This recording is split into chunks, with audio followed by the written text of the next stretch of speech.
Alright, it is tacked in. Nice tacked in. First piece. Ain't looking too bad. Look at it from out here. Down the edge of the truck. Nice and round, looking good right into the door. Shape's good.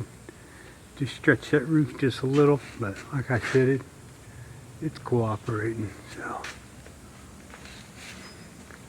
as you can see, still waiting on my shrinker stretcher. See if I can move these doors. I don't know if I can do it like that or not. Like I said, I'm gonna try.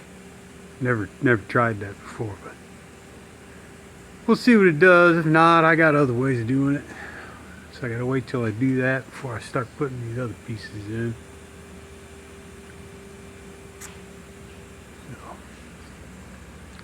So, later.